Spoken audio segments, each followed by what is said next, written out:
Hi, welcome to the fire brand TV.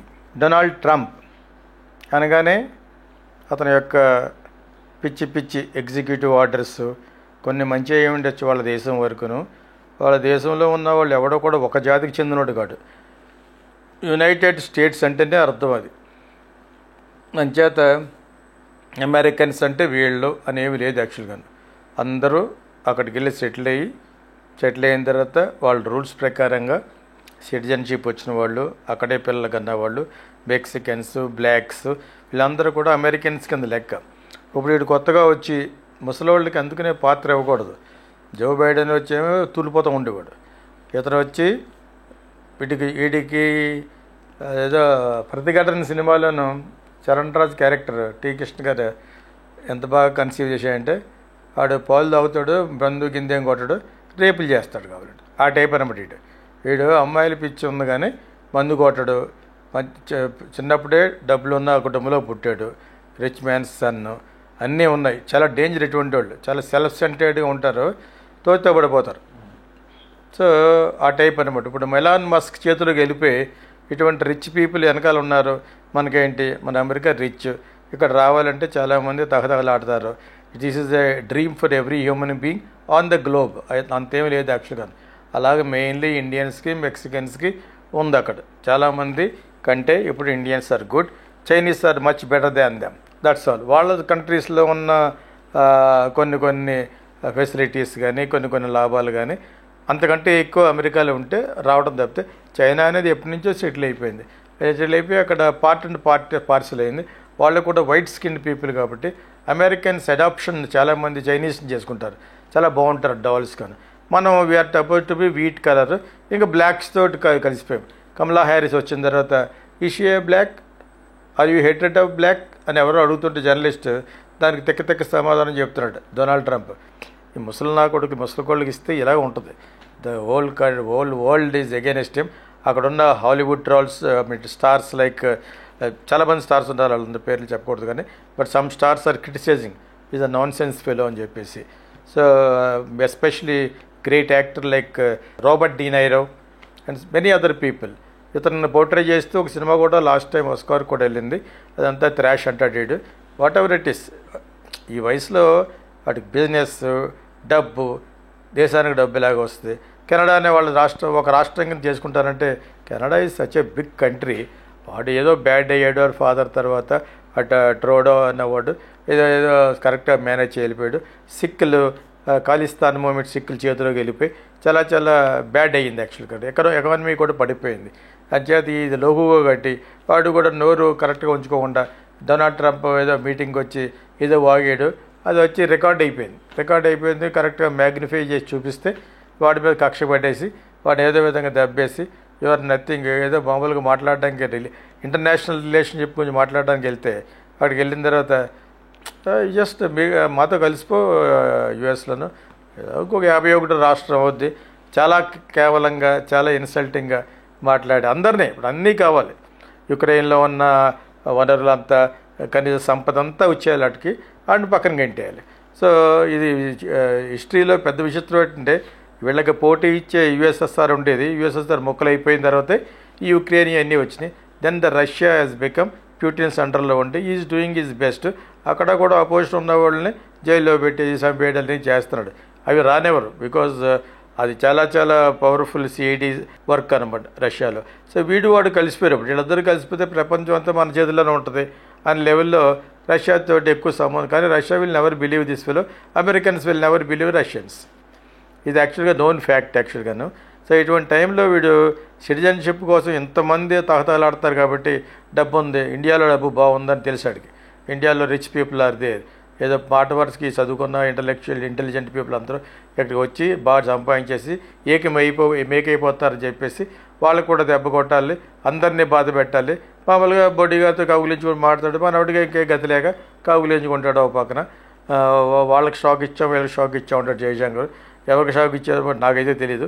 But అమెరికాలో మటుకు ఉండడం కోసం బయటికి గెంటేస్తున్నాడు. మెడబడ్డు గెంటేయటం, కప్లింగ్ చేసి తీసుకెళ్ళటం, అంత నేరం చేయకపోయినా కూడా ఎంతవరకు ఇన్సల్ట్ చేయాలో ఒక కంట్రీని అంతవరకు ఇన్సల్ట్ చేసి is trying to humiliate rest of the world. ఒక రష్యా తప్ప. ఓకే, ఇజ్రాయెల్ని కూడా తప్ప మిగతా వాళ్ళందరికీ కూడా is giving a big ill mannered, అమర్యాదపూర్వకంగా ట్రీట్ చేస్తున్నాడు అనమాట.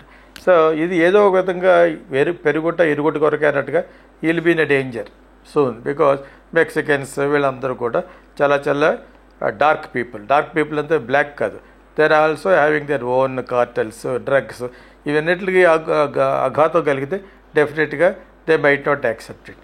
సో ఇవన్నిటితోటి I don't know why what is doing, is trying to make his own business. దుబాయ్లో ఏదో గల్ఫ్లో ఉన్న ఆ కింగ్కి వాళ్ళ సన్కి బిజినెస్ రిలేషన్షిప్స్ ఉన్నాయి కాబట్టి వేరే కంట్రీలోకి వెళ్ళిపోయి గాజాస్లో ఉన్నటువంటి ప్లేస్లో వాళ్ళందరూ బయటికి ఎంటేసి దాన్ని ఒక టూరిస్ట్ ప్లేస్లోకి తీసుకోవడం కోసం ట్రై చేస్తున్నారనమాట. ఇప్పుడు ఏం చేశాయంటే యూఎస్లో బతకడానికి కోసం డబ్బున్న వాళ్ళు చాలామంది దే ఆర్ వెయిటింగ్ అని చెప్పేసి వాళ్ళందరికీ రానివ్వకుండా చేసి మొత్తానికి గోల్డ్ కార్డ్ అని ఒకటి పెట్టాడు. అమెరికన్ గోల్డ్ కార్డ్ అంటే ఏంటంటే సిటిజన్షిప్ పొందాలంటే $5 lakhs కట్టాలి, ఆల్మోస్ట్ లైక్ 40 crores ఎంతో, 5 million whatever it is equivalent to 40 crores, 43 crores కడితే then they will consider with lot of conditions. So ఆ విధంగా సిటిజన్షిప్ ఇచ్చి మొత్తం they're expected more than 5-6 lakhs people అంటున్నారంట. ఇమీడియట్గా 2 lakhs పీపుల్కి అంటే 200,000 పీపుల్కి ప్రొవైడ్ చేస్తారు. లెక్కెట్టుకోండి, ఇంటూ సో మెనీ $, 43 crores అంటే ఈక్వలెంట్ టు $. సో ఈ సంపద సృష్టించడం అది. ఇక్కడ మరి చంద్రబాబు నాయుడు గారు సంపద సృష్టిస్తే ఇక్కడ ₹1 ఒకటి ఎవడను సంపద సృష్టించడం అంటే వాళ్ళంతా వాళ్ళే రియల్ ఎస్టేట్ వ్యాపారం చేస్తుంటారు ఇక్కడ అమరావతిలో ఉన్నది. So Donald Trump is not like that fellow is business కమ్యూనిటీలో పుట్టాడు. వాడు పుట్టడంతో సిల్వర్ స్పూన్తో పుట్టాడు, డబ్బున్న వాళ్ళ అబ్బాయి. అంచేత వాడికి ఏ అలవాటు లేదు. ప్రతి పరితిగట్టలో చరణ్ రాజులాగా ఒక అమ్మాయిలు తప్పితే మిగతా అన్నీ కూడా ఏమీ లేవు. సిగరెట్ కాల్చడం, మందు కొట్టడం, వీళ్ళు చాలా డేంజరస్ పీపుల్ అనమాట. వాళ్ళ యొక్క thinking process be very dangerous.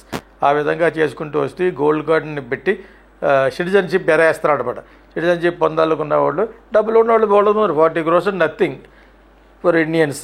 అదేవిధంగా చైనీస్ కొంత పెట్టాడు, లిమిటెడ్ పీపుల్కే పెట్టాడు, తర్వాత పెంచుకుంటే పోతాడు అనమాట. ఆ విధంగా ఇంకదే బిలియన్స్ ఆఫ్ డాలర్స్ సంపాదించి అది కంట్రీకి సంపాదించినట్టు ఉంటుంది. వాటి బిజినెస్ కూడా పెరుగుద్ది. వాడి బిజినెస్ ఏంటి, పెద్ద సంతానం వాడికి అటుకటుకులే 50 ఏళ్ళు వచ్చేసినాయి. వాళ్ళంతా కూడా ట్రంప్ ఆర్గనైజేషన్స్ చూసుకుంటూ ఉంటారనమాట. ట్రంప్ హోటల్స్ ఇంకా చాలా ఉన్నాయి వాళ్ళకి యాక్చువల్గా. ఇవన్నిటితో పాటు వీళ్ళు ఏమైనా ఇంటర్నేషనల్ ఈ గల్ఫ్లో ఉన్న వాళ్ళతో ఎందుకు పెట్టుకుంటారు, they are very rich oil people కాబట్టి వాళ్ళతో పెట్టుకుంటాడు. వీటి ప్రెసిడెంట్ అయిన వెంటనే ఫోన్ చేసింది వాళ్ళకే, గల్ఫే. సో డబుల్ స్టాండర్డ్ అనగానే is kind of self centred క్రుక్. Donald Trump is a క్రుక్. ఆ క్రుక్ వెనకాల చేరినవాడు ఇంకో కుక్, త్వరతగతిలో పైకి వచ్చినవాడు ఎలాన్ మస్క్. వాడికి కూడా నీతి నియమం లేదు, వాడికి ఇంతే పెళ్ళాలని చేసుకుంటాడు. యాక్చువల్గా వాడినే డిపోర్ట్ చేయాలంటున్నారు. యాక్చువల్గా వాడిని ఎక్కడి నుంచి పంపించేయాలంటున్నారు. So much of opposition from Hollywood, so many from Kamala Harris party నుంచి, జనరల్ పబ్లిక్. కొంతకాలం పోయి చూడండి, they will be very big uproar, civil war లాగా. People will might not accept Donald Trump at all. అంటే ఒప్పుకోరు, చూస్తూ ఉండండి. చాలా చాలా ఓవర్ వెళ్ళిపోతున్నారు అనమాట. ఓవర్ వెళ్ళిపోయి మిగతా కంట్రీలు ఏం చేస్తారు, ఎలాన్ మస్క్ ఏదో విధంగా ఇక్కడికి టెస్లా కార్ తీసుకురావాలి. మోడీ గారితో ట్రై చేశారు బిఫోర్ ఎలక్షన్స్, కుదరనివ్వలేదు. వీళ్ళు కరెక్ట్ కాదు, మన వాళ్ళు కాంపిటీషన్ తట్టుకోలేరని చెప్పేసి ఒక 50 లక్షల కార్ని ఇంకొక 50 లక్షలు పెంచేసి ట్యాక్స్ వేస్తే ఎవడు కొంటాడు. But suppose one of the best technology car అది, ఎస్పెషలీ ఈవీస్, అది ఎలక్ట్రిక్ వెహికల్స్. అక్కడ దానికి ఏదో చెప్పాలి. మన వాళ్ళ మీద ట్యాక్స్ పెడుతున్నప్పుడు మన గూడ్స్కి వాళ్ళు ట్యాక్స్ పెడతారు. ఇండియా గ్రోయింగ్ ఎకానమీ అన్నప్పుడు you must take a decision. వాళ్ళు చెప్పి అక్కడి వరకు వాళ్ళు కరెక్టే. కాకపోతే అది టెస్లా కార్డు తీసుకురావడంతో ఎలాంటి బస్కు బాగా వాడుకుంటున్నాడు ట్రంప్ని. ఇంకా ట్రంప్ ఏం చేయలేడు, ఎందుకంటే వాడికి మిలియన్స్ ఆఫ్ డాలర్స్ ఖర్చు పెట్టి, వాడి సొంత డబ్బు ఖర్చు పెట్టి గెలిపించడం అంటే is contributed for his win ఇదనమాట గెలుపుకి. డొనాల్డ్ ట్రంప్ విజయానికి డెఫినెట్గా ఎలాన్ మస్క్ చేశాడు. అందుకనే వాటి ప్లేస్లో ఇంకెవరిని ఉండకూడదని చెప్పేసి ఆ రామస్వామి అన్న వివేక్ రామస్వామి అనే ఇండియన్ బిజినెస్ మ్యాన్ని పక్క తప్పించాడు.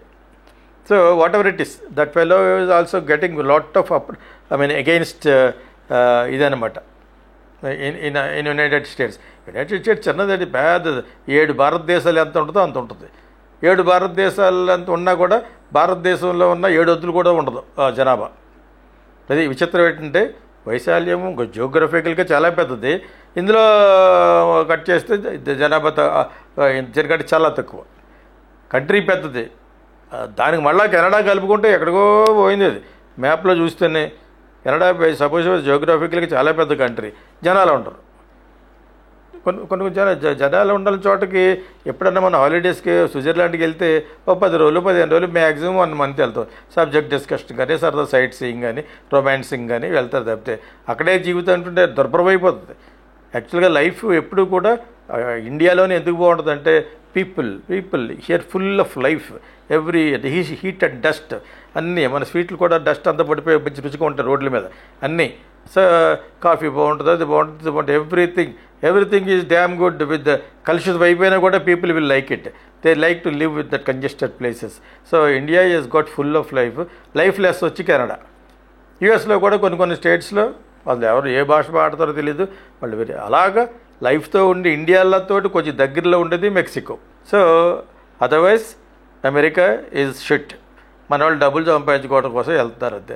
అక్కడ లైఫ్ ఎంజాయ్ చేయరండి. బిస్లరీ బాటిల్ కూడా కొనుక్కోరు మన ఇండియన్స్. వేడి నీళ్ళు కాసేసుకుని ఆ ఓల్డ్ బాటిల్లో పట్టుకుని వెళ్ళిపోతుంటారు సర్చ్ చేసుకుని. అలాగే సంపాదించుకుని 10-15 ఏళ్ళ తర్వాత సిటిజన్షిప్ వచ్చిన తర్వాత మేకైపోయి అక్కడ అప్పుడు ఇక్కడ ఆస్తులు కొనుక్కుని వెళ్ళి కానీ అవి చేసుకుంటూ ఉంటారు అనమాట. That's all. ఇండియన్ చేసే పని ఏంటంటే చాలా Rama is good boy type. ఈ మధ్యన ఈ ఫిలిం ఇండస్ట్రీ కూడా వచ్చిన తర్వాత సినిమా థియేటర్లు తీసుకోవడం అని 10 మంది కలవడం అని సిండికేట్ బిజినెస్ ఎక్కువైంది అక్కడికి అమాంగ్ ఇండియన్స్.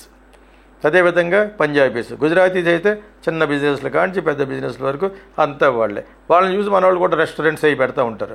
యాక్చువల్గా Gujaratis are very successful people there after Punjabis అయితే ఎక్కడికో వెళ్ళిపోయారు ఎప్పటి నుంచో. సో ఈ 2 కమ్యూనిటీలకే ఎఫెక్ట్ అయింది. అక్కడ ఇల్లీగల్గా మైగ్రేషన్ పొందిన వాళ్ళు ఎక్కువ పోయేది వాళ్ళే. ఇండియాని కూడా ఎందుకు వదలాలని చెప్పేసి ఏరుతున్నాడు అనమాట. ఇల్లీగల్గా వచ్చిన వాళ్ళని, ఈ H1 వీసా సరిగ్గా లేని వాళ్ళని పెట్టి ఈ గోల్డ్ కార్డుని ఎందుకు పెట్టాడంటే చాలామంది business people wants to become ఓవర్ నైట్గా అయిపోవచ్చు అని చెప్పేసి డబ్బు కడితే అయిపోవచ్చు. అది ఆ విధంగా పర్చేజ్ ఫీడ్ అక్కడ పుట్టిన వాళ్ళకి కూడా కాకుండా ఈ కొత్త ఫీడింగ్ పెట్టాడనమాట. ఈ 40 కోట్లు 50 కోట్లు కట్టిన వాళ్ళకి వెంటనే ఇస్తారని చెప్పేసి ఓల్డ్ మంది ఉంటారు. That are so money rich people. He knows that. మొన్న ఒకసారి కామెంట్ చేశాడు India has got so much of money అని. సో వాళ్ళందరి మీద దృష్టి వేసాడు. అక్కడ ఉన్న వాళ్ళని కపులింగ్ చేసి పట్టు రావడం అనేది insulting. Ravishankar Modi garu they must give him a warning or just cut off the relationship. అదే పోద్ది. Exports and imports go and concentrate on something else. Buy oil from Russia and do it. అటు రష్యా కూడా fitting పెడతాడు, మనం మళ్ళీ reseal చేసి వాటిని. అంతేగాని ఆడేదో ఎలాన్ మస్క్ కారు తెస్తారంటే వీడు తెస్తారు అప్పుడు మీరైనా ఒప్పుకోవాలి. ఇక్కడున్న మహీంద్రాకి ఇక్కడున్న మారుతి ఉద్యోగాలకి దెబ్బ వస్తుంది మరి. You cannot help it. Technology grow అయ్యే కొలది people wants more, rich people wants more better cars. EV cars ఇంకా ది బెస్ట్ కార్స్ అనేది. ఈలోగా చైనీస్ కార్స్ వచ్చేసినాయి. అది ఎంతకాలం ఉంటుందో మనకే తెలియదు. చైనీస్ కార్స్ తక్కువలో ఉంటుంది, బాగుంటుంది, కానీ ఎంతకాలం పనిచేస్తుంది ఎప్పుడు పేలిపోతుందో తెలియదు. కాబట్టి ఈ ఎలాన్ మస్క్ కూడా అది అడ్వాంటేజ్ తీసుకున్నాడు. టెక్నాలజీలో బాగా ఆరితేరి ఏఐ కూడా బాగా అప్పుడు ఆర్టిఫిషియల్ ఇంటెలిజెన్స్ బాగా సపోర్ట్ చేసి అతని మీద కూడా చాలా అప్రోర్ ఎందుకు వస్తుంది జనాల్లోనూ. దిస్ ఫెలో ఈజ్ ఓన్లీ వీడి చేతిలో వాడు కీలుబొమ్మలా ఉన్నాడు డొనాల్డ్ ట్రంప్ అనేది బయటకు వచ్చేసింది. చూస్తూ ఉండండి. ఇప్పటివరకు ఊరుకున్నారు. మొన్నగా ఎలక్ట్ అయ్యాడు. ఈరోగా వాళ్ళు కూడా వస్తారు సీన్లోకి. కమలా హ్యారిస్ అని పార్టీ వాళ్ళందరూ వస్తారు, పబ్లిక్లోకి వెళ్తారు. ఆల్రెడీ వెళ్ళిపోయి they started doing propaganda against Donald Trump. కదా వీడు ముఖం మూతలా పెట్టుకుని ఈ డజంట్ కేర్. వాడికి ఏ అలవాట్లు లేవు కాబట్టి చాలా డేంజరస్ ఫిలోడ్. వాడి సామ్రాజ్యాన్ని ఒక డిక్టటోరియల్ యాటిట్యూడ్ ఉన్నవాడు ఎవడంటే డొనాల్డ్ ట్రంప్. సో వాళ్ళ దేశం వరకు కొంతవరకు మంచిది. వాళ్ళ సన్నాసుల కింద తయారయ్యాయి కాబట్టి యూత్ BA బీకామ్ చదువుకుని ఒక టెలా సన్నాసులు అక్కడ సన్నాసులే. ఇక్కడ నుంచి వెళ్ళిన బీటెక్లు చదువుకుని కంప్యూటర్ సాఫ్ట్వేర్ చేసుకుని వీళ్ళు డామినేట్ చేస్తారు. వీళ్ళు బతుకు కోసం డామినేట్ చేస్తారు. Indians are more fascinated about USA because they wanted to make money. They wanted to earn money. Even if they wanted to come up for good to back to India, ఈలోగా అక్కడ citizenship సంపాదించుకొని ఇల్లు కొనుక్కుని ఆ ఇల్లు మళ్ళీ అమ్మేసుకుని వాళ్ళు అలా నా దగ్గర 4-5 స్టూడెంట్స్ ఉన్నారు. అమెరికాలో 15 ఏళ్ళు చదువుకుని బాగా డబ్బులు సంపాదించుకుని ఇక్కడికి వచ్చిన కుర్రోళ్ళు. సో వాళ్ళు కూడా చెప్తూ ఉంటారు యాక్చువల్గా అనమాట. ఏం లైఫ్ ఉంటుందో వాళ్ళకి. They will not have any life. ఇక్కడే నా పక్కన ఉన్న నైబర్స్తో మాట్లాడినాను, వాళ్ళు నాతో మాట్లాడరు. అలా అయిపోయింది ఇండియాలోనే. ఇంకా అమెరికాలో ఎలా చూస్తారు, ఇండియన్స్ని, సౌత్ ఆఫ్రికన్స్ని, మెక్సికన్స్ని పురుగులా చూస్తారు. But Mexicans doesn't care. They are into very illegal business, dangerous people వాళ్ళు యాక్చువల్గా. Most of the crowd is లేదు, ఆర్డినరీ పీపుల్ కూడా ఉంటారు పాపం ఈ వాషింగ్లో నాటిలో నెట్లను వాట్ ఎవర్ ఇట్ ఈస్. ఈ గోల్డ్ కార్డ్ అనే బంపర్ ఆఫర్ డొనాల్డ్ ట్రంప్ ఎందుకు ఇచ్చాడంటే చాలామంది rich people can buy that card and become citizens immediately. For all film lovers, here comes Geeta Krishna International Film School. Ever seen Kokila, Sankirthana and Kijuralu? Meet Geeta Krishna, the genius behind these iconic films. At Geeta Krishna International Film School, we are passionate about nurturing aspiring filmmakers. Whether you're into acting, writing, directing, producing, ad filmmaking, anchoring, dubbing or voice over, Geeta Krishna is committed to helping you excel. Need guidance? Want to perfect your craft? He's here to support your creative growth. Join our institute and let's shape the future of cinema together.